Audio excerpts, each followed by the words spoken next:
Assalamualaikum warahmatullahi wabarakatuh. Masya Allah, semangat ya Bu, sampai salamnya lompat ke sini. Tapi saya di depan aja ya, di belakang belum menjawab. Saya ulang lagi doanya. Assalamualaikum warahmatullahi wabarakatuh.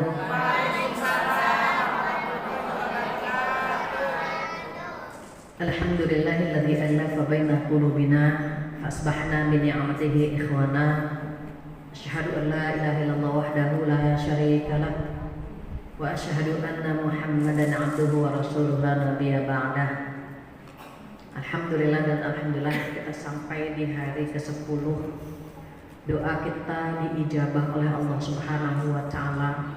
Doa ibu-ibu semua diijabah. Ketika sebelum Ramadan doanya apa Bu? Allahumma balighna Ramadan, Allahumma balighna Ramadan, Allahumma balighna Ramadan. Ya Allah, sampaikanlah kami ke bulan Ramadan. Dan doa kita dikabulkan semua, alhamdulillah. Kita sampai kepada bulan Ramadan, kita bertemu dengan bulan Ramadan, dan tidak terasa sudah hari ke-10.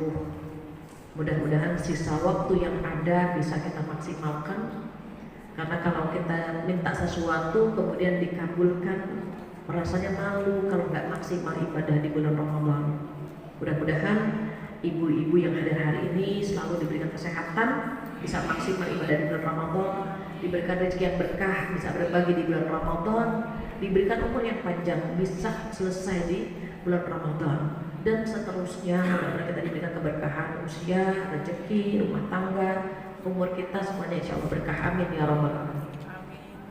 Tak lupa salawat dan salam kita sampaikan kepada kekasih kita Rasulullah Sallallahu Alaihi Wasallam, di mana beliau bersabda, man shoma ramadhana imanan wa ihtisaban ghufira lahu ma taqaddama min dhanbihi. Barang siapa yang berpuasa di bulan Ramadan karena keimanan dan keikhlasan, dosanya dihapus. Bulan ini bulan ampunan, dosa kita dihapus. Bukan hanya dengan puasa. Man qama ramadhana imanan wa ihtisaban ghufira lahu ma taqaddama min dhanbihi. Dan barang siapa yang qiyamul lail, salat tarawih karena keimanan dan keikhlasan, maka dosa-dosa yang lalu terhapus. Ketemu satu hari saja dengan bulan Ramadan, Allah menggugurkan dosa kita. Satu malam saja kita salat tarawih, Allah menggugurkan dosa-dosa kita. Adakah bulan yang lebih keren, lebih indah dari bulan Ramadan? Tidak ada. Dan alhamdulillah kita berada di bulan Ramadan. Anugerah yang luar biasa. Mudah-mudahan bulan Ramadan kali ini bulan yang kita bisa memaksimalkan ibadah di dalamnya. Bulan di mana kita masuk ke dalam sebuah kampus, sebuah universitas yang semoga di penghujungnya kita diwisuda dengan titel takwa, insyaallah, amin ya rabbal alamin. Ketika Allah mengampuni dosa-dosa kita, dosa yang manakah yang diampuni oleh Allah Subhanahu wa taala? Tentunya dosa-dosa kecil. Masuk ke dalam bulan Ramadan, maka dosa-dosa kecil kita semuanya dihapus. Lantas dosa besar bagaimana? Dosa besar hanya bisa dihapus dengan taubat. Jadi kalau pernah melakukan dosa besar, apa contoh dosa besar? Durhaka kepada orang tua, kemudian syirik, minum, judi, merampok atau mencuri, korupsi gitu ya, membunuh, berzina, itu harus bertaubat biar diampuni dosa-dosanya. Kalau nggak taubat bagaimana? Nggak diampuni. Even datang bulan Ramadan nggak diampuni. Jadi kalau dosa-dosa kecil Allah hapus, tapi kalau dosa besar dihapus dengan taubatan nasuha. Apa taubatan nasuha? Taubat yang sebenar-benar taubat. Dia harus datang kepada Allah dengan sholat 2 rakaat. Syaratnya 3, mengakui dosa-dosa masa lalunya. Ya Allah, dulu saya nggak pernah sholat, ya Allah. Saya nggak paham kalau sholat itu wajib, ya Allah. Ya Allah, dulu saya pernah nggak puasa. Dulu saya pernah durhaka kepada orang tua. Dulu saya pernah datang ke paranormal dan percaya dengan apa yang disampaikannya, misalnya. Ngaku dulu sama Allah. Yang kedua apa? Menyesali. Ya Allah, hamba menyesal, ya Allah. Hamba nggak tahu, ya Allah, hamba nyesel pernah melakukan ini. Apa yang ketiga? Yang ketiga berjanji untuk tidak melakukan lagi. Janjilah sama Allah. Orang non-muslim saja, orang non-muslim, orang yang tidak pernah menyembah Allah, tiba-tiba mengucapkan syahadat, dosa-dosa masa lalunya terhapus. Dia pernah membunuh, dia pernah berzina, dia pernah mabuk. Dengan mengucapkan asyhadu alla ilaha illallah, mengakui, berikrar bahwa tidak ada Tuhan kecuali Allah, langsung Allah hapus dosa-dosa masa lalunya. Yang tidak menyembah Allah saja dihapus, apalagi kita masih menyembah Allah. Hanya kita tergelincir, kita tergoda, kita tertipu dengan bujukan setan sehingga kita meninggalkan perintah Allah, maka Allah akan mengampuni dosa kita kalau kita mau mengakuinya di hadapan Allah. Kita mau menyesali perbuatan kita dan kita mau berjanji untuk tidak lakukan lagi. Nah, bulan Ramadan, bulan meningkatkan amal soleh. Jadi kalau dia bilang Bu Fatia, tanda-tanda taubat diterima apa ya Bu? Tanda-tandanya insya Allah dia meninggalkan dosa masa lalunya dan tidak melakukan lagi. Kemudian dia menambah dengan amal solehnya. Jika Allah menghendaki kebaikan kepada kita, Allah akan memberikan kita kesempatan bertemu dengan orang baik-baik, dikumpulkan dengan orang baik-baik, dikasih pekerjaan yang baik-baik, dan diberi kemudahan melakukan hal yang baik. Duduk di majelis ilmu gampang, sedekah gampang, puasa gampang, ya, sholat tarawih gampang. Kenapa Allah menghendaki kebaikan kepada kita, diberikan kebaikan kepada kita, agar kita mudah melakukan amal soleh, mudah melakukan kebaikan.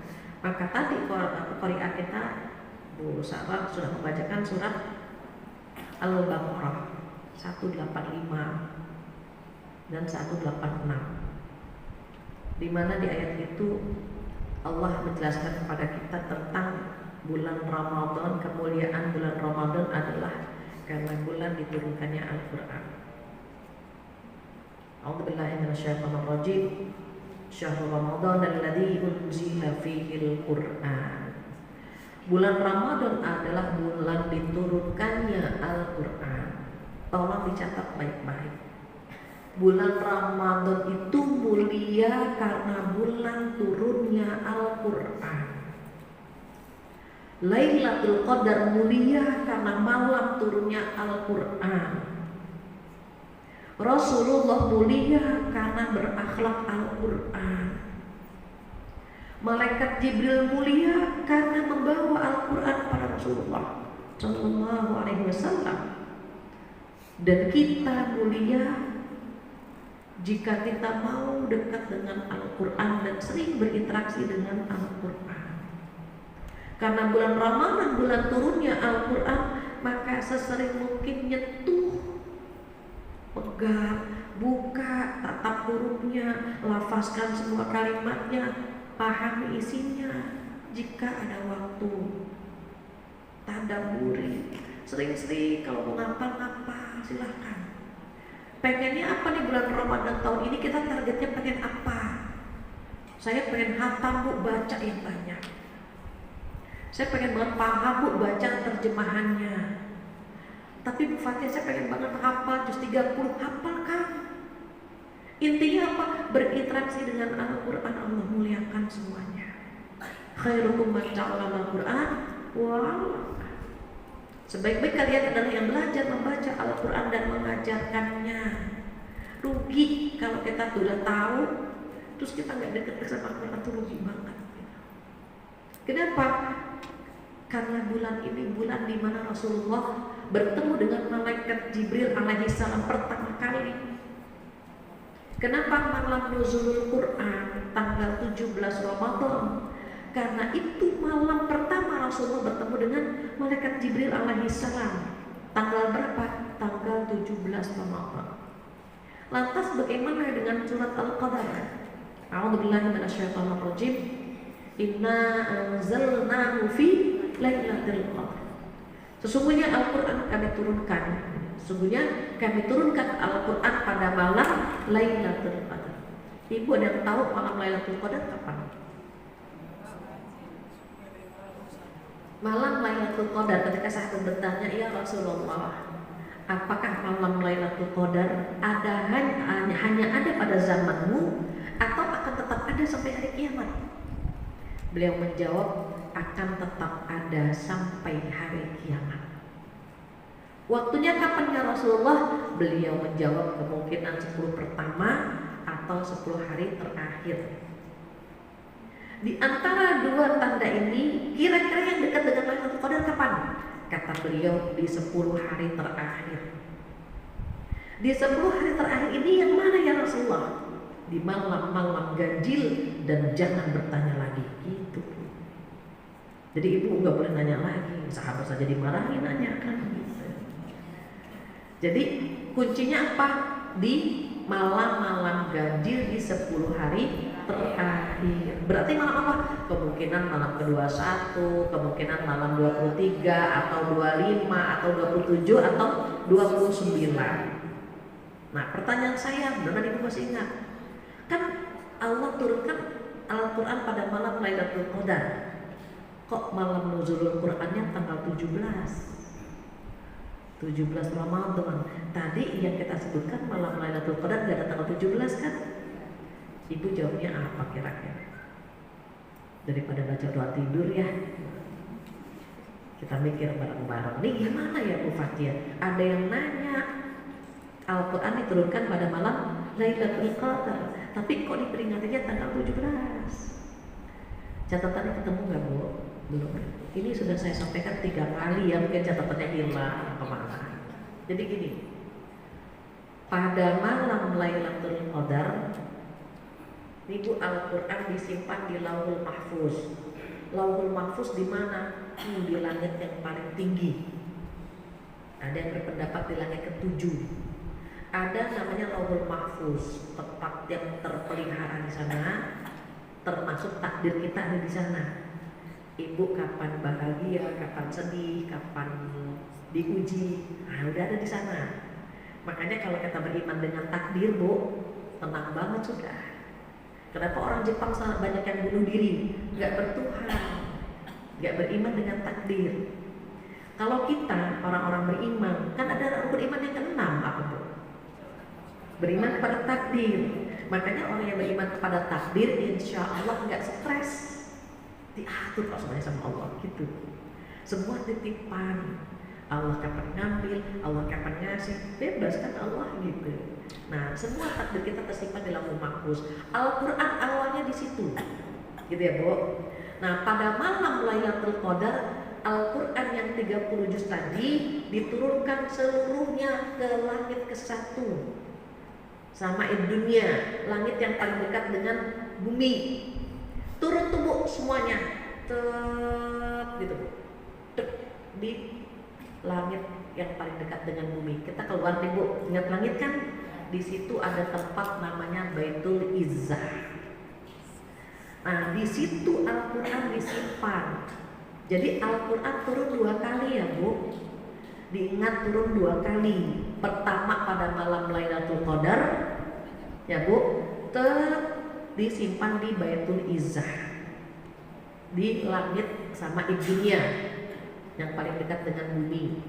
Nah, nunggu umur Rasulullah 40 tahun. Jadi disimpan di sini, nunggu sampai Rasulullah berumur 40 tahun. Pada saat beliau umur 40 tahun, beliau berkhulwah di Gua Hira, gitu. Pada saat berkhulwah di Gua Hira, kalau orang Indonesia bilangnya bersemedi gitu. Di Gua Hira, disitulah bertemu dengan malaikat Jibril alaihi salam. Kapan ketemunya? Tanggal 17 Ramadan. Makanya malam itu diperingati sebagai malam turunnya Al-Quran. Cuma 5 ayat ya Bu. Jadi kalau turun dari Lauhul Mahfuz ke sama dunia itu 30 juz seluruhnya. Tapi kalau turun kepada Rasulullah itu bertahap. Kadang-kadang 3 ayat, kadang-kadang 5 ayat, kadang-kadang 1 surat, surat yang pendek-pendek tuh Bu, begitu. Jadi turunnya bertahap, bukan sekaligus seperti yang dari Lauhul Mahfuz, enggak. Turunnya bertahap gitu. Berapa lama itu selesainya? 23 tahun. Jadi ketika beliau Rasulullah berumur 40, itu Al-Quran turun tubuh nyicil, turun ke beliau sampai beliau akan meninggal. Beliau meninggal usia berapa? 63 gitu Bu. Jadi dari umur 40 sampai umur 63 Al-Quran turun terus ke Rasulullah Sallallahu Alaihi Wasallam. Tapi yang pertama turun surat Iqra itu kapan Bu? Tanggal 17 Ramadan. Surat Iqra jadi Iqra. Terima kasih. Al-Alaq ayat 1 sampai ayat 5. Hafalkan Bu? Yang mana? Iqra bismi rabbikal ladzi khalaq khalaqal Iqra wa rabbukal alladzi 'allamal pinter.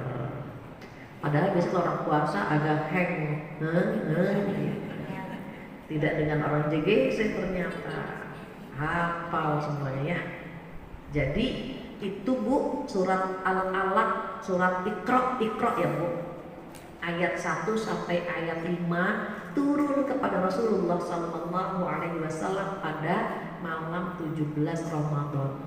Disitulah bertemu dengan malaikat Jibril dalam bentuk aslinya. Gimana aslinya Bu? Besar, tinggi, sayapnya 600 gitu, bengkak. Kalau di sinetron kan sayapnya cuma 2, beri. Sayap 10 saja udah besar, kamu di mana lagi sayapnya kan gitu. Ini 600 sayapnya. Makanya jenderalnya para malaikat adalah malaikat Jibril alaihi salam, memiliki sayap 600, jadi gerakannya cepat Ibu. Perintah sana sini. Terus kalau Ramadan turun enggak? Malaikat Jibril turun pada malam Lailatul Qadar. Kalau jenderalnya malaikat sudah turun, itu artinya kondisi di bumi crowded sekali itu, ramai. Malaikat naik turun balik. Ngapain? Mengabulkan doa kita. Maka karena bulan Ramadan, bulan turunnya Al-Quran, dekat-dekatlah sama Quran. Dan Al-Quran bisa ngasih syafaat di hari kiamat nanti. Ketika seseorang sedang diazab, apa kata Al-Quran? Ya Allah, hentikan azabmu, ya Allah, hentikan. Orang ini rajin baca aku, kata Quran. Dia nahan ngantuknya baca aku, dan itu dia lakukan karena Engkau, ya Allah. Hentikan. Maka apa kata Rasul? Iqra'ul Quran fa innahu ya'ti yaumal qiyamah syafi'an li ashabihi. Bacalah Al-Quran. Kenapa? Karena pada hari kiamat dia akan datang kepadamu memberikan apa? Syafaat di hari kiamat. Jadi kalau yang belum bisa bagaimana? Masih ada waktu belajar membaca Al-Quran. Mufatihah saya masih terbata-bata baca. Udah bisa baca, tapi terbata-bata baca, dapat 2 pahala.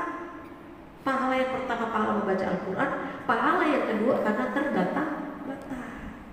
Terus bagaimana dengan yang bacanya lancar? Yang bacanya lancar akan dibangkitkan bersama para malaikat. Masya Allah. Bareng Bu sama malaikat Bu. Rugi kalau kita sebagai orang Islam gak bisa baca Quran. Dikasih waktu, mumpung Ramadan nih gitu ya, belajarlah memperbaiki bacaan Al-Quran kita. Tidak ada kalimat terlambat selama kita punya kemauan. Allah kasih di situ kemudahan, tapi punya kemauan. Terus bagaimana kalau sudah beriman dengan Al-Quran? Mau ngetes lagi, maklum, takut pada sendera, pada baca doa tidur. Beriman kepada Al-Quran atau beriman yang keberapa ya Bu?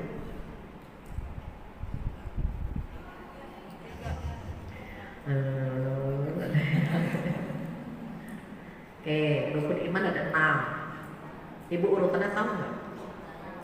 Pertama apa? beriman kepada Allah. Kedua, billahi wa malaikatihi wa kutubihi wa rusulih. Ini urutannya begitu. Ibu ketuker yang 2, 3, 4 bolak-balik aja, mana duluan nih, mana yang kitab, mana yang rasul, mana yang malaikat. Cara ngapalnya gitu, billahi wa malaikatihi wa kutubihi wa rusulih. Itu urutannya begitu. Jadi pertama beriman kepada Allah, kedua malaikat, ketiga kitab. Nah di situ ada Al-Quran. Jadi kita beriman dengan kitab-kitab Allah yang wajib kita ketahui ada 4. Kitab Taurat turun kepada Nabi Taurat. Ibu dikasih clue lupa terus nih, biar gak ketukar lagi. Namanya umur kita udah 25 ya Bu. Tadi kan urutan malaikat, urutan iman gitu ya Bu. Nah sekarang urutan biar gak ketukar Nabi mana. Kalau Zabur tuh kan gak monyong Bu, kepada Nabi Daud tuh sama-sama monyong gitu.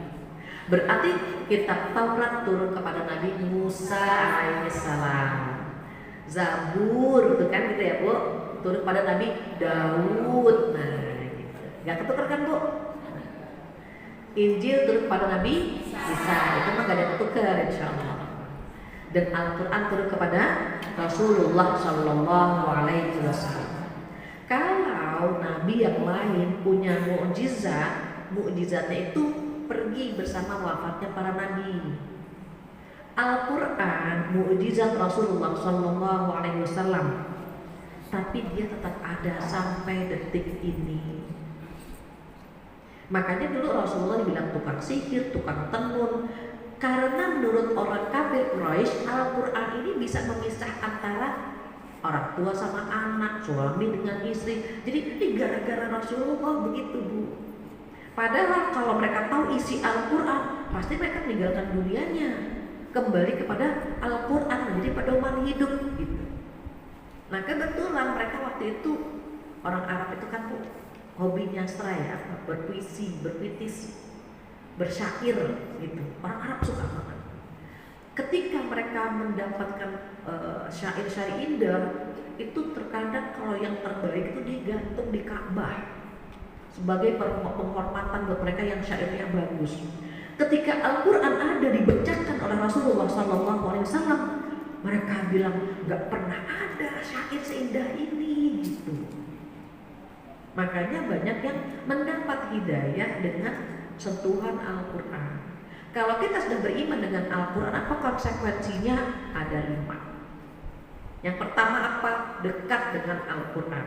Kita bilang, iya saya beriman dengan kitab-kitab Allah, di antaranya Al-Quran. Terus konsekuensinya apa? Katanya beriman, harus dekat. Cara dekatnya gimana? Boleh membaca, boleh mengajarkan, gitu kan? Boleh belajar, boleh mempelajari tafsirnya. Intinya berinteraksi dengan Al-Quran, dekat. Ibu kalau seneng, mohon maaf, seneng megang gadget kan Bu, kita bisa berlama-lama. Kenapa? Karena di gadget ada YouTube, ada IG, ada Facebook, gitu kan Bu. Itu kita bisa berjam-jam kan megang gadget. Ya Allah, kisah selebriti kita hafal sampai kita gitu kan, bisa berlama-lama kan. Nah, kenapa para sahabat bisa berlama-lama dengan Al-Quran? Karena mereka pengen tahu ada magnetnya di sana. Kalau kita kan nggak paham isinya nih Bu, jadi baca Quran tuh menetesin air mata terus, bukan karena sedih, ngantuk. Baru alhamdulillah minasyaitonirrajim. Udah atraksinya banyak banget, nyari kacamata, nyari bantal, senderan. Ya Allah. Ternyata ngajinya cuma sebentar. Kita terheran-heran, kok dulu para sahabat bisa berlama-lama dengan Quran itu kan Bu? Mereka menikmati. Sama kalau kita megang gadget kan menikmati. Apa aja ada di sini. Semuanya ada di gadget kan Bu, makanya kita bisa berjam-jam. Terus kalau baca Quran, ini jangan ditempel. Kita kalau baca Quran jangan ditempel sama HP. Kalah Bu Quran Bu. baru a'udzubillahi minasyaitonir rajim kita jauhin sebelah. Tetep sebentar ya. Lihat ada SMS. Bukan hanya itu Bu, lanjut diskon semuanya. Iya kan Bu? Kalah gak tuh Al-Quran? Jadi gimana pisahin nih HP, pisahin, taruh di bawah kasur, kayak di mana, kayak lemari, dia tak biarin gitu. Pokoknya habis sholat subuh ngaji dulu. Kalau megang HP dulu kalah. Jadi konsekuensi beriman yang pertama deket. Cari caranya aja, mau murajaah kek, gitu ya Bu, mau baca kek, mau ngapalin kek, mau baca terjemahannya kek, silakan, nggak apa-apa. Itu yang pertama. Yang kedua apa? Yang kedua mendidik diri dengan Al-Quran. Al-Quran memang nyuruh apa? Ada ayat begini bunyinya, A'udzubillahi minasyaitonir rajim. Wasta'inu bis-sabri was-shalah. Minta tolonglah dengan sabar dan sholat. Itu kita pakai tuh. Kalau ada ujian, minta sabarnya, minta tolongnya dengan sabar dan sholat. Ibu kan hidupnya penuh dengan ujian ini. Lihat aja, duduk kaki ganti, tangan ganti, bangun ganti, naik ojol masuk angin, duduk di masjid masuk angin, kapan sehatnya kan gitu. Ada aja masalah kita. Anak, suami, cicilan, belum lagi THR belum cair, gitu kan kepikiran di sini semua. Kata Allah apa? Minta tolong sama sabar dan sholat. Ini anak belum ada pangeran yang ngejemput, sholat aja. Atau misalnya belum dapat pekerjaan, sholat aja. Punya anak cakep banget, ya Allah yang ngantri banyak, sholat istikharah, sholat. Memang itu cara kita minta tolong. Kalau sholat saja nggak ada sabarnya, nggak sempurna. Atau sebaliknya, sabar tapi nggak sholat, nggak tenang Bu. Jangan pernah mengambil keputusan tanpa melibatkan Allah. Allah harus dilibatkan. Maka yang kedua, benar-benar mendidik diri kita dengan Al-Quran. Banyak hal yang kita perlu tahu di dalam Al-Quran. Seperti gini, kayak gini Bu, listrik mati. Kita lagi tidur, bangun-bangun listrik mati. Panik gak Bu? Ya Allah listrik mati ya, mau pipis. Aduh kamar mandi di mana? Kita kan meraba-raba kan Bu. Kamar mandi di mana? Tisu di mana? Karena nggak ada cahaya, nggak ada Al-Quran, kita nabrak meja, nabrak kursi, semua kita tabrak-tabrak. Itu kan Bu. Orang hidup kalau nggak ada pedoman hidupnya, nggak ada pedomannya, itu nabrak apa saja. Kenapa? Ada orang berani mencuri, ditabrak semua kan pada dilarang. Kenapa? Ada yang korupsi, ada yang berzina. Nggak jadikan Al-Quran sebagai pedoman hidup. Nggak dijadikan dirinya dididik dengan Al-Quran. Maka yang kedua mendidik diri dengan Al-Quran. Terus yang ketiga apa? Yang ketiga menerima hukum-hukumnya. Terima dulu, walaupun kita belum bisa menerapkannya. Biasanya ada yang ayat-ayat yang agak susah Bu diamalkan. Kalau buat perempuan ayat mana yang susah Bu? Ya ini susah kita dulu. Ini ada perintahnya, ada ayatnya. Ayat poligami. Itu kan langsung gerah deh. Aduh ayat itu lagi. Baru dengar ayat ini deg-degan kita. Gak apa-apa kita belum siap, tapi yang penting terima dulu bahwa itu ada di dalam Al-Quran. Kenapa ada ayat poligami? Ini solusi untuk orang-orang yang punya kebutuhan khusus. Contoh, maaf ya Bu, ada orang yang tingkat libidonya tinggi. Satu istri nggak cukup, dia harus buka cabang Bu. 2 cabang nggak cukup juga, 3 lagi. Itu solusi karena mereka punya kebutuhan khusus. Atau ada rumah tangga sekian tahun belum dapat keturunan karena istrinya punya penyakit, atau gitu ya Bu ya, dia pengen nikah lagi karena dia punya kebutuhan khusus, atau istrinya nggak bisa memberikan nafkah batin. Ada Bu seorang bapak curhat ke saya, dia kalau melakukan hubungan intim istrinya mengeluarkan nanah di punggung. Jadi dia bilang saya nggak tega Bu, berbulan-bulan saya nggak dapat nafkah batin. Karena gak mungkin kan Bu saya melakukan hubungan itu dengan kondisi saya seperti itu. Dia nanya nih, saya boleh gak Bu poligami? Daripada Bapak berzina, saya bilang, Bapak boleh poligami. Tapi istri saya Bu bilangnya gini, Mas, kalau memang saya gak bisa ngasih, Mas jajan aja ya, jangan nikah. Ya Allah, saya bilang, itu maksiat, itu dosa Pak, saya bilang. Iya, istri saya pesannya begini, ya udah Pak, gak usah izin sama semua istri, saya bilang. Karena istri melarang menikah, tapi mengizinkan berzina, kan aneh Bu. Saya bilang alasannya apa Pak dia mengizinkan zina tapi tidak mengizinkan menikah? Alasannya kalau jajan kan selesai, kasih duit selesai. Tapi kalau nikah kan nanti ada warisan, ada ini, dunia banget gitu. Hati-hati banget kalau kita sudah cinta sama dunia, yang haram jadi halal, yang halal jadi haram. Alhamdulillah. Termasuk fenomena masyarakat kita. Kalau ada orang poligami itu kayaknya aib gitu. Ya Allah, astagfirullah. Tapi itu nikah lagi, astagfirullah, kayak ada dosa besar gitu kan. Tapi kalau ada orang selingkuh, kumpul kebo, kita melihatnya biasa-biasa saja. Na'udzubillah. Nah itu kan ada ayatnya kan Bu. Tapi kita belum siap misalnya. Terima dulu hukumnya, harus diterima hukumnya. Sama halnya ada ayat utang piutang. Bukan berarti kita hutang kan Bu. Itu untuk orang yang punya kebutuhan khusus saja. Kalau yang nggak punya kebutuhan khusus, tajil beritir, ngapain ngutang gitu. Kan ada yang memang elit, ekonomi sulit gitu ya. Susah, dia minjem kan, tapi ada aturan lainnya, pakai saksi gitu. Atau hitam di atas putih gitu. Itu kita harus menerima hukum, semua hukum yang ada di dalam Al-Quran. Al-Quran gak pernah salah. Yang salah apa? Nih otak kita yang salah. Diterima hukum-hukumnya. Mohon maaf ada salah satu suku yang gak terima kalau warisan perempuan berbeda dengan warisan laki-laki. Kenapa?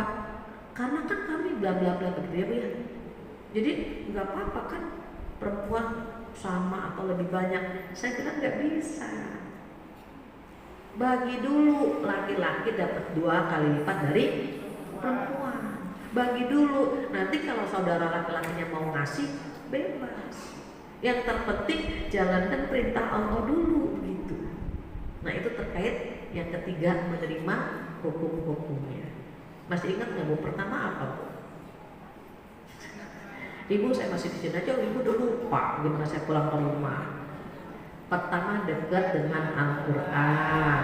Kedua, mendidik diri dengan Al-Quran. Ketiga, menerima hukum-hukumnya. Yang keempat apa? Yang keempat, membumikan Al-Quran atau mensosialisasikan, meramaikan. Jadi jangan dianggap Al-Quran masih di langit aja. Kalau kita mau baca suka gak enak, aduh mau baca Quran takut dibilang soleha. Baca novel pede, ke mall pede, nonton pede, ke masjid malu. Mau kemana Bu? Hah? Mau MGAJI, kita suruh ngejak dulu MGAJI, repot banget kan. Ngaji, ajak justru. Mau kemana? Ngaji ke JGC, yuk ikut yuk gitu. Ternyata dia mau ikut, kita dapat pahala yang sama dengan yang dia lakukan tanpa dikurangi sedikit pun. Kenapa harus malu? Baca Quran juga sama. Tadinya pada malu-malu. Aduh gak ada yang baca Quran ya. Udah biar aja kita baca. Karena kita baca Quran, yang lain pada berani juga kan Bu. Berapa pahala yang kita dapat. Ini mau ngaji malu. Aduh takut bilang soleha ya. Aduh gimana ya. Makanya ada sebelum Ramadan di Malioboro itu ada patung megang Quran, cuma kan itu ya Allah baru bukan manusia tapi berperilaku seperti patung Bu. Manusia berdiri di Malioboro Bu megang Al-Quran. Ya Allah cuma baru begitu aja kita udah merinding. Ada satu gerbong kereta, di satu gerbong kereta isinya itu akhwat pada baca Quran semua. Menuju kantornya itu kan keren banget, Masya Allah. Baca satu gerbong tuh semua megang Quran. Coba Masya Allah, mereka membumikan Al-Quran. Sama, tadi saya baru masuk, Masya Allah ini pada ngaji semua. Keren kan? Wah, jamaah JGC. Cuma bedanya apa? Kalau di masjid orang biasa bilang ngaji, biasa kan Bu? Ngaji di masjid biasa. Tapi ngaji di saat kita nganter, di perjalanan itu kan kita terkadang belum biasa gitu ya Bu. Pernah satu hari, dulu kan masih jadul, di gadget belum ada aplikasi Al-Quran ya. Mau nggak mau saya tuh bawa Quran kemana-mana. Karena memang kan rujukannya Quran, kalau ngajar rujukannya Quran. Tiba-tiba penjaga masjidnya nanya begini Bu, Ibu orang mana? Hah? Ibu asli mana?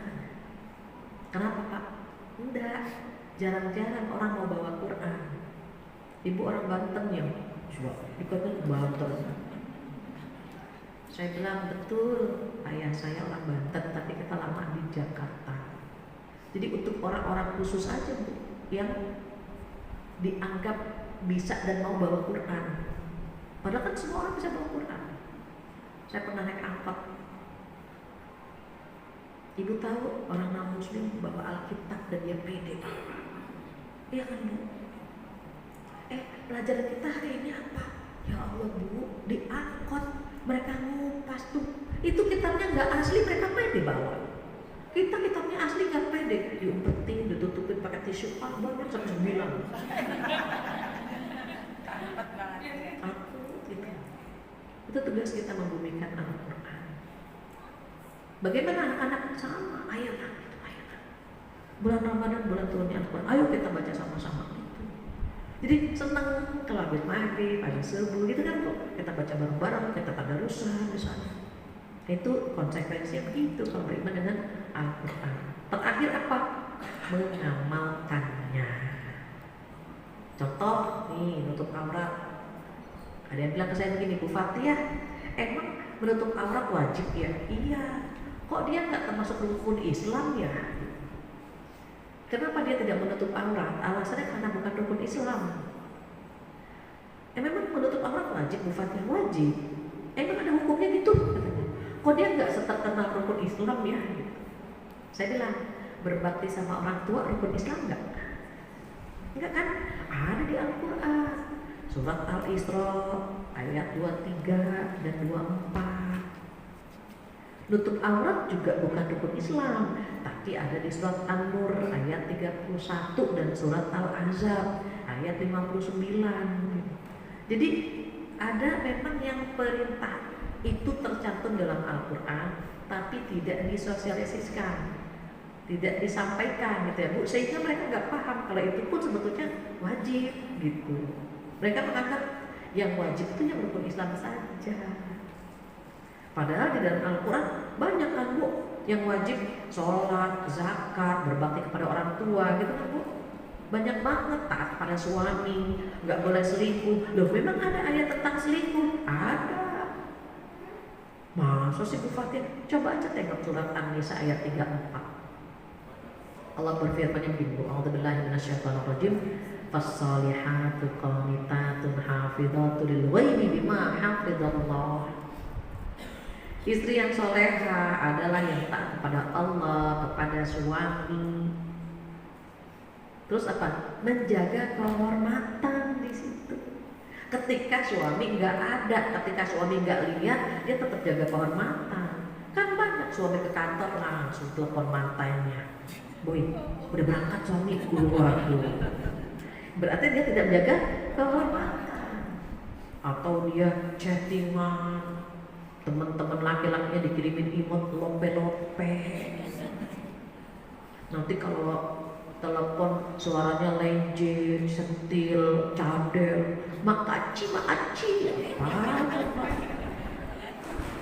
Itu berarti tidak menjaga kehormatan. Jaga kehormatan kita. Kok dia bisa yang menjaga kehormatan? Bima hafidhallah, karena Allah menjaganya gitu. Kalau kita pengen dijaga sama Allah, jaga kehormatan kita. Saya terkadang salut gitu, salut banget Bu. Anak perempuan muda, cantik gitu. Tapi dia karismatik ya Bu. Dia stabil gitu, standar saja. Assalamualaikum mbak, diberi waalaikumsalam gitu. Lenje enggak, galak juga enggak gitu. Jadi orang tuh penasaran kan gitu. Kalau kita Assalamualaikum mbak, waalaikumsalam, capek. Apalagi dipuji, Assalamualaikum cantik, waalaikumsalam ganteng. Galak juga jangan. Assalamualaikum mbak, waalaikumsalam, astagfirullah. Enggak juga. Stabil, standar saja. Itu Al-Quran ada semuanya. Sama orang tua harus taat, sama anak harus sayang, harus sering-sering memberi nasihat. Ada di surat Luqman. Sama teman ada nggak berfatihah? Ada juga sama teman. Surat Al-Hujurat ayat 10, 11, 12. Jangan menghina satu kaum dengan kaum yang lain. Kita kadang-kadang kan fanatik sama suku kita ya bu. Ada seorang Betawi betah di wilayah sendiri. Apa di Jawa jaga warung? Sudah suka daun muda itu semuanya jelek di mata kita. Padang pandai dagang nih gitu ya. Apa di Batak banyak taktik salah. Kata Allah jangan mengejek satu suku dengan suku yang lain. Boleh jadi yang kita ejek lebih baik daripada kita. Wala nisaun, perempuan juga sama, jangan ngejek perempuan yang lain. Boleh jadi dia lebih baik daripada kita. Jadi kalau misalnya kita melihat perempuan, maaf ya bu, pakaiannya terbuka, umur 70 tahun, udah kayak ongol-ongol, udah bu. Kita komentarnya apa kan enak banget tuh bu, udah pakai tank top gitu kan, enak banget dikomentari. Langsung bu kita tutup. Boleh jadi sedekahnya dia lebih banyak daripada saya. Boleh jadi dia ketaatan dia sama suami lebih berat, lebih hebat daripada saya. Nggak jadi begitu. Pernah saya lagi jalan-jalan ke Singapura sama teman berdua bu. Ya itu tadi ada seorang ibu jalannya udah gak rata, udah gemeter gitu ya, dia pegangannya udah gemeter, tapi pakainya seksi gitu. Temen gak tahan juga dia komentar, ya itu bau tanah mana gitu ya bu ya. Saya bilang kita nggak tahu, bilang jadi dia punya ibadah rahasia yang kita nggak punya. Iya sih, tapi kan kita nggak pernah tahu. Boleh jadi dia sholat malamnya lebih rajin daripada kita gitu. Jadi kalau kita melihat yang unik-unik lah bu ya, kan kata Allah jangan mencela satu kaum atau jangan mencela satu wanita dengan wanita yang lain. Boleh jadi mereka lebih baik daripada kita. Itu siapa yang ngajarin bu? Kita tahu dari mana? Al-Quran. Sampai ngerumpi juga nggak boleh. Adanya di mana? Di Al-Quran. Apa kata Allah? A'udzubillahi minasyaitonir rajim. Wa la yantab ba'dukum ba'dha. Ayuhibbu ahadukum ay ya'kula lahma akhihi maitan fakarihtumuh. Apakah kamu suka makan bangkai saudara kamu sendiri? Kita lihat misalnya kucing nggak pernah makan bangkai kucingnya kan bu. Ayam nggak makan bangkai ayamnya kan bu. Tapi kita sering makan bangkai saudara kita sendiri dengan bergunjing. Semua ada di Al-Quran. Cuma tadi ketika kita ingin mengamalkannya, kadang-kadang ujiannya berat. Ya bu ya, setannya bertubi-tubi di kiri. Nggak mau pokoknya harus jaga ini nggak boleh ngerumpi. Tiba-tiba kumpul 2 orang, 3 orang rumpi. Aduh gatel juga nih gitu ya, pengen ngomong juga, tahan astagfirullah, tahan tuh. Tiba-tiba ada yang komentar tentang musuh kita. Ya Allah bu, ini gak nyangka ya, kita yang musuh kita misalnya. Oh ibu-ibu baru tahu ya, kalau saya sudah lama gitu. Mulai kita action di situ. Ternyata ngerupinya panjangan kita daripada yang lain. Itu siapa? Setan. Jadi kalau kita beriman dengan Al-Quran, kita perlu pegang 5 yang tubuh konsekuensi yang tadi ya bu. Mudah-mudahan kita bisa bawa pulang, terutama di bulan Ramadan ini. Refresh lagi, 5 ini apa saja? Berinteraksi atau dekat dengan Al-Quran, mendidik diri dengan Al-Quran, menerima hukum-hukumnya, membumikan atau mensosialisasikan Al-Quran, terakhir mengamalkannya. Alhamdulillah. Yang paling gampang yang mana, Bu? Oh, gampang semua, ya Allah. Berarti keren. Alhamdulillah. Gak terasa 11:05, Bu Sarah. Ada yang mau bertanya, Mbak Ica, atau ada yang ingin menambahkan? Ada waktu 10 menit insya Allah. Saya persilahkan. Saya kembalikan ke Mbak Ica.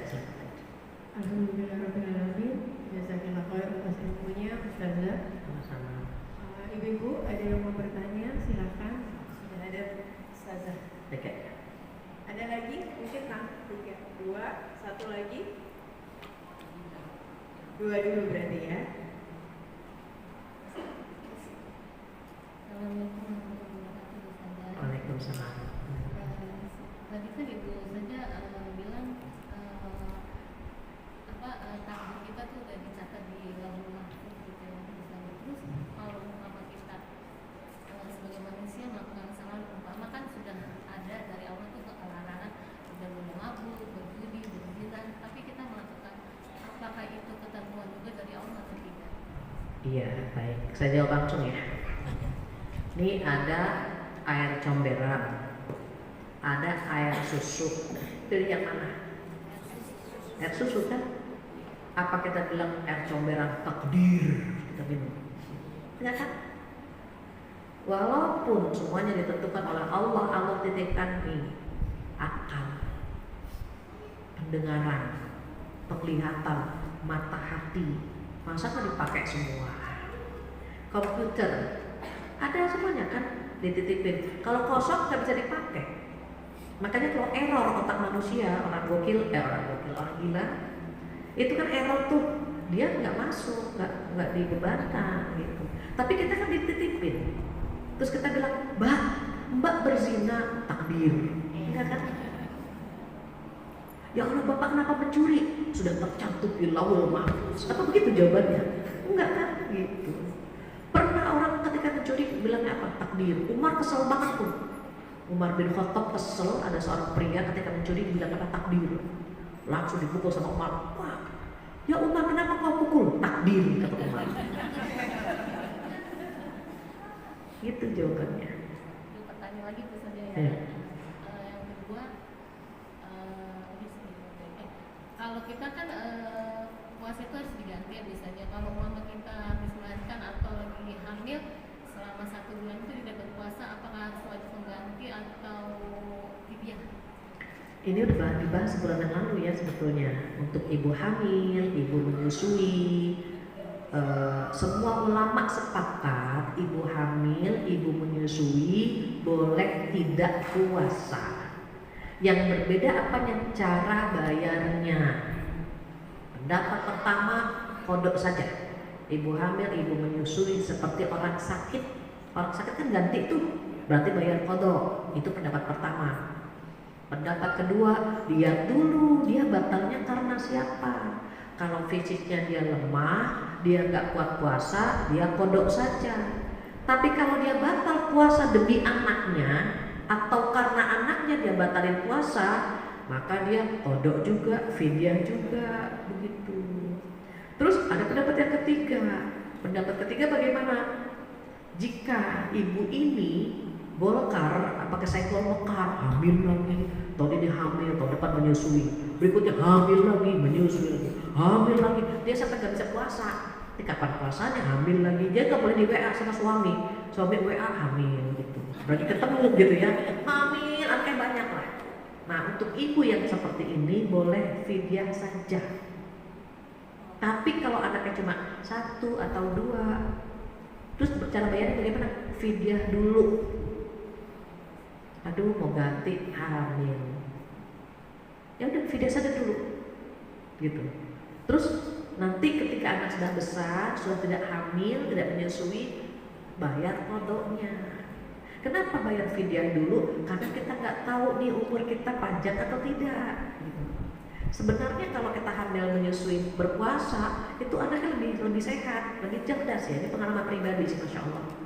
Masya Allah, anak-anak yang lahir di Pakistan itu, saya kan nggak batalin puasa karena teman-teman di Pakistan pada puasa semua. hamil puasa, menyusui puasa. Kakak ipar saya, semoga beliau redho saya ceritakan, punya anak 10, nggak pernah bayar kodok. Setiap hamil puasa, setiap menyusui puasa.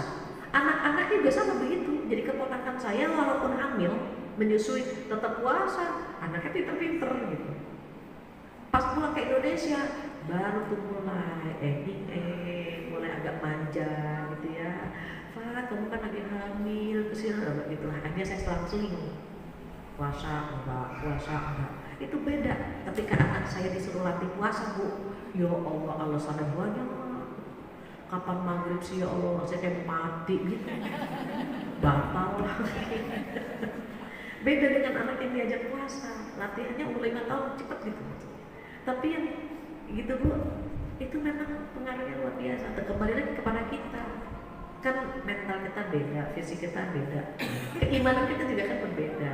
Jadi kalau kita yakin kuat puasa, gak ada masalah, puasa saja. Apa kata dokter Bu Fatia? Puasa saja. Gak ada orang hamil atau menyusui meninggal gara-gara puasa, gak ada. Puasa aja gitu. Jadi makanya pas anak kelima saya optimis, saya puasa lagi. Anak keenam puasa lagi. Banyak yang banyak. Baru yang terakhir, yang ke-7, karena saya hamil di usia mendekati 50. Jadi dokternya bilang, Bu Fatia, ini baby ini kecil. Jika ibu hamil umurnya di bawah 20 atau umurnya di atas 40, babynya susah besarnya. Maka saya nggak diizinkan puasa selama 1 bulan. Beda Bu memang. Jadi kalau disuruh puasa beda gitu ya. Saya merasakan itu beda. Ngatin jam terus. Ini Allah memang nyuruh kita begini ya, Bi. Artinya dia berpikirnya tuh beda lah intinya. Jadi kalau mau anak-anak pinter, cucu pinter, bawa puasa. Beneran menurut dokter nggak ada yang meninggal kan gara-gara puasa gitu. Ya Allah. Yang lain gimana nanti? Boleh nggak? Yang lain dulu aja. Kesian. Waalaikumsalam. Jawabannya keluar dari tema juga ya. Saya mau menanyakan tentang waris. Tentang? Waris. Oh, waris. Kebetulan suami saya kan punya kakak tiri. Kakak tiri dan jauh sebelum suami saya lahir itu perempuan saya itu udah berpisah. Nah sekarang pas suaminya sekarang tuh kan dia perempuan, akan kerja itu perempuan, tapi beda ibu dengan suami saya. Beliau sedang meminta warisan dari keluarga mertua saya. Yang di saat itu tuh yang setahu saya, yang sekarang dimiliki mertua saya itu dari bapak ibu kandung suami saya. Jadi si kakak ipar itu tuh jauh sebelum itu gitu. Jadi bagaimana kira-kira pembagiannya? Kebetulan suami saya 4 bersaudara dan kakak ipar saya itu 1 perempuan. Gini, Terima kasih. baik. Gini. Kalau ini ya Bu, mohon maaf, ini suami istri. Dalam Islam itu kan harta suami, harta istri kan gitu ya. Ketika misalnya mohon maaf, ini suami istri punya harta gitu ya, punya harta istri udah jelas kan di sini.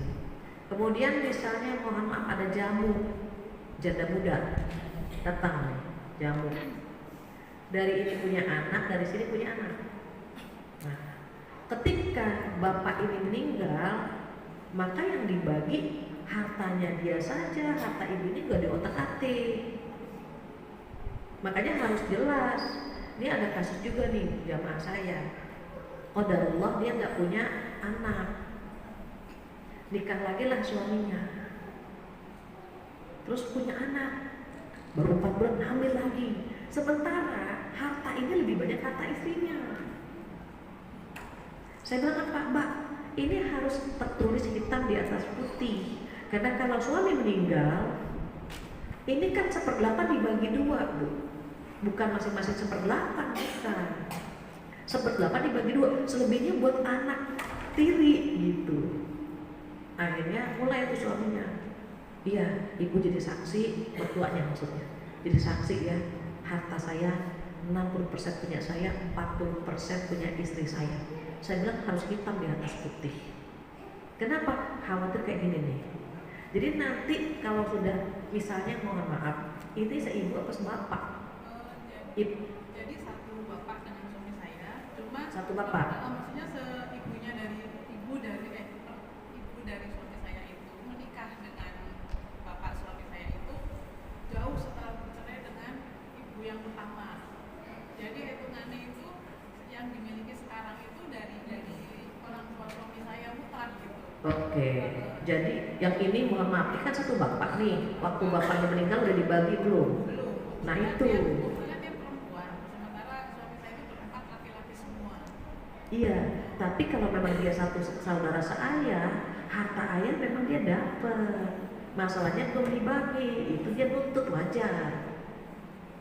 Jadinya pembagiannya bagaimana? Itu tadi yang saya sampaikan, harta suami mana, harta istri mana. Jadi ketika ini meninggal, ini yang dibagi waris. Hati-hati ibu, fitnah tuh bu warisan kalau nggak cepat dibagi. Kebetulan kata mertua saya sih. Kebetulan semuanya ya. Kebetulan itu lebih banyak tuh dari ibunya gitu, dari mertua perempuan saya. Tapi kan yang ini ada, nggak boleh juga kita menafikan. Iya dong, kan yang meninggal nih bapaknya dia, dapat dia, wajar kalau dia minta gitu, karena ada hak dia di sini nih. Khawatir kalau kita ngambil semuanya zalim sama hak orang lain, begitu. Dihitung saja. Mana harta bapak, mana harta ibu yang dibagi, ya sampaikan. Dia harta bapak sekian, maka kalau dia dapat gitu ya setengah dari suami, ya sudah dia dibagi 3, suami dapat 2, dia dapat 1 gitu. Harus dibagi. Gitu ya, Allah Ta'ala. Sama-sama. Waalaikumsalam. Sama Bu, ini cuma saya mau bertanya itu perbedaan waris sama hibah. Saya itu belum paham. Waris sama hibah. Bedanya apa? Ya, bedanya apa? Oke. Suami saya itu 3 bersaudara. Suami saya laki-laki sendiri.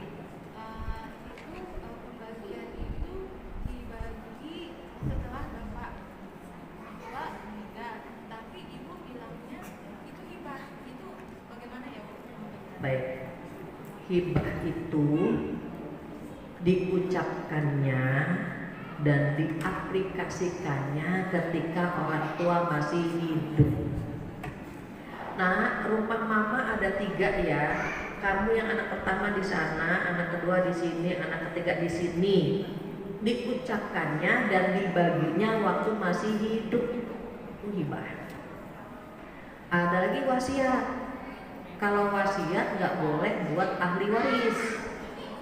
Nanti kalau mama meninggal, kalau emas itu dijual untuk ke masjid boleh. Tapi kalau nanti emas tolong dijual buat si bungsu, nggak boleh. Bungsu kan ahli waris. Dan wasiat itu tidak boleh lebih dari 1/3.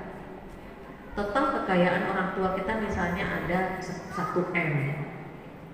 Wasiatnya nggak boleh lebih dari 1/3. Misalnya nanti harta bunda yang 500 juta buat anak yatim, nggak boleh lebih dari 1/3 berarti. Jadi kalau wasiat ngucapinnya waktu hidup, diberikannya ketika meninggal. Syaratnya tidak boleh untuk ahli waris dan tidak boleh lebih dari 1/3. Kalau warisan bagaimana? Ketika meninggal maka harta itu menjadi warisan semua. Laki-laki dapat 2 kali lipat dari perempuan, begitu. Jangan sampai ketuker. Ibu-ibu yang punya aset ya, ibu-ibu yang punya aset bisa dipikirkan mana yang hibah, mana yang warisan, mana yang buat menemani kita di hari kiamat. Harta yang kita genggam jangan buat yang hidup semua, berikan buat kita juga. Dan sekarang mumpung Ramadan, nah, kenapa? Dia akan menemani kita di hari kiamat nanti. Kalau kita simpen buat yang hidup, terus yang temenin kita siapa? Harta kita kadang kita mau mati kan gitu. Padahal kita pengen banget harta kita ada yang ngikut sama kita. Caranya bagaimana? Bersedekah, gitu ya. Demikian ya jawaban dari 3 pertanyaan.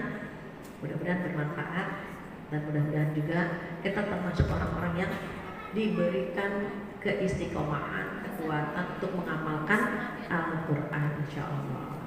Kesempurnaan milik Allah, kekurangan dari saya. Mau dibukakan pintu maaf yang sebesar-besarnya. Insya Allah kita bertemu lagi setelah Idul Fitri. Ibu mohon maaf tadi saya cerita sama Mbak Saroh. Ini qadarullah ya Bu. Hari ini tuh seharusnya saya ada syuting TV One Damai Indonesiaku. Saya bilang sama Beca saya nggak bisa ada live di TV One. Hari itu juga sore ya Beca ya, tiba-tiba orang TV One bilang, Bu Fatia, kita pindahin ke Senin. Kata Beca, Pak, ini rezekinya orang-orang JGC. Jadi alhamdulillah bertemu. Coba Bu, buat Allah apa sih yang nggak bisa Bu? Tinggal cucip, kapan hidup kita itu disentil gitu ya. Jadi kalau kita bisa begini, begitu, Allah semuanya yang membimbing kita. Mudah-mudahan di bulan Ramadan ini kita lebih dekat dengan Allah, yang sebagai rasa syukur kepada Allah Subhanahu Wa Taala kita dipertemukan dengan bulan Ramadan. Itu saja kesempurnaan dari Allah, kekurangan dari saya. Mohon dibukakan pintu maaf yang sebesar-besarnya. Kita tutup dengan doa menutup majlis bersama-sama. Subhanakallahumma wa bihamdika asyhadu an la ilaha illa anta astaghfiruka wa atubu ilaik. Wabillahi taufiq hidayah. Assalamualaikum warahmatullahi wabarakatuh.